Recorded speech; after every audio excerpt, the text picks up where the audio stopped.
রাষ্ট্র পরিচালনার মূলনীতিতে একইভাবে সাম্য মানবিক মর্যাদা এবং সামাজিক ন্যায় বিচার এই কথাগুলো ওখানেও আমরা ধারণ করার ক্ষেত্রে একমত হয়েছি।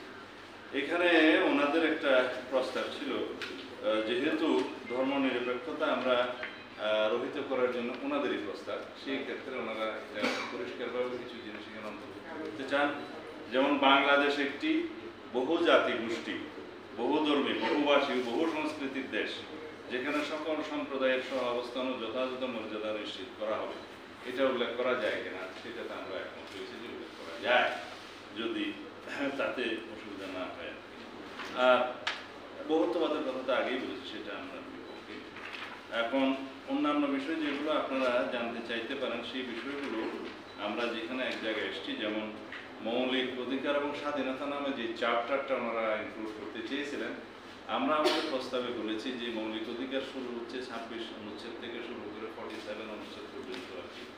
সেই অনুচ্ছেদগুলোতে যে সমস্ত জায়গায় সংশোধনী এবং সংযোজন প্রয়োজন হয়, যে সমস্ত ক্ষেত্রে আমরা বিভিন্ন বিষয়ে একমত এবং নীতিগতভাবে একমত হচ্ছি, সেগুলো ইনক্লুশন করে ওনারা আমাদেরকে ড্রাফট আকারে দিলে সেটা আমরা দেখে যেমন একটা বিষয় বলি, ইন্টারনেটকে মৌলিক অধিকার অন্তর্ভুক্ত করার জন্য আমরাও একমত এবং অনেক পক্ষ থেকে একমত করা হয়েছে। যে এখানে একটা জিনিস আপনাদেরকে বলে রাখি, রাষ্ট্র পরিচালনার মূলনীতি একটা বিষয়, কিন্তু রাষ্ট্র পরিচালনার মূলনীতি শুরু হচ্ছে আর্টিকেল 8 থেকে এই আর্টিকেল 25 পর্যন্ত, আর মৌলিক অধিকার ফান্ডামেন্টাল রাইটস স্টার্ট হচ্ছে 26 থেকে 47 পর্যন্ত। এবং এই মৌলিক অধিকারের মধ্যে যে সমস্ত বিষয় উল্লেখ থাকে, এটা কিন্তু এনশিওর করতে হয় রাষ্ট্রকে। Civil and political right must be ensured by the state, এটা হচ্ছে প্রিন্সিপাল। তো এইখানে মৌলিক অধিকারের ক্ষেত্র বেশি করে বাড়ানো মানে হচ্ছে রাষ্ট্রের এফিসিয়েন্সি এবং অর্থনৈতিক সক্ষমতার উপরে একটা নির্ভরশীলতা আসবে, কিন্তু রাষ্ট্রকে সেইটার গুড গভর্নেন্সের জন্য রাষ্ট্রের উপরে ছেড়ে দিতে হয়। সেই জন্য কিছু বিষয় থাকবে রাষ্ট্র পরিচালনার মূলনীতিতে, বাট এনফোর্সেবল করার জন্য সেটা থাকবে কিছু বিষয় মৌলিক অধিকারের অধ্যায়ে রাষ্ট্রকে যেখানে এনশিওর করতে হবে all civil and political rights. সেই জন্য আমরা বলছি এখানে অনেকগুলো জিনিস অন্তর্ভুক্ত না করে যে সমস্ত বিষয়গুলো রাষ্ট্র এনশিওর করতে পারবে রাষ্ট্রের সক্ষমতা অনুসারে, সেগুলোকে আনাই হচ্ছে বাস্তবায়ন। সেই বিষয়ে ওনারা একমত হয়েছেন এবং সেটা ড্রাফট আকারে ওনারা আমাদেরকে দেবেন। এইটাতে একটা অগ্রগতি আছে। মহিলাদের নারীদের আসনের সংখ্যা যেমন আমরা বলেছি 50 থেকে 100-তে উন্নীত করার ক্ষেত্রে আমরা একমত, কিন্তু সেটা বিদ্যমান পদ্ধতিতে মনোনয়ন হবে, সেটা আমরা আমাদের প্রস্তাবে বলেছি। বাট এইটা আমরা বলেছি যে নেক্সট পার্লামেন্ট গঠন করার পর যখন 300 ডাইরেক্টলি নির্বাচিত হবে এবং সংশোধনী গৃহীত হলে বর্তমানে 50 এবং প্লাস আরও 50 নিয়ে 100 গঠিত হবে, সেই 400 সদস্য বিশিষ্ট সংসদে বিষয়গুলো বিস্তারিত আলোচনা করে কোন পদ্ধতিতে তার পরবর্তী সংসদে নারীদের নির্বাচনটা, নারী আসন নির্বাচনটা হবে, সেটা তখন সংসদে বিস্তারিত আলোচনার মাধ্যমে নির্ধারণ করা হবে। বর্তমানের জন্য এক্সিস্টিং পদ্ধতি আমরা মনে করেছি যে appropriate। তারপরে ন্যূনতম বয়স 21-এর ক্ষেত্রে আমরা দ্বিমত।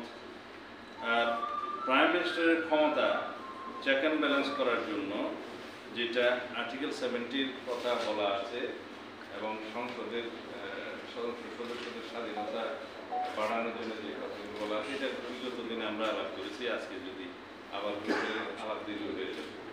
আর্টিকেল 70-তে সংসদ সদস্যদের ক্ষেত্রে আমরা শুনেছি আস্থা বিল এবং অর্থ বিলের ক্ষেত্রে প্রায় সবাই একমত, কিন্তু রাষ্ট্র পরিচালনার সুবিধার্থে এবং সরকারের স্থায়িত্ব নিশ্চিত করার স্বার্থে আমরা 4টা বিষয় উল্লেখ করেছি: অর্থ বিল, সংবিধান সংশোধনী বিল, আস্থা ভোট এবং রাষ্ট্রীয় নিরাপত্তার প্রশ্ন।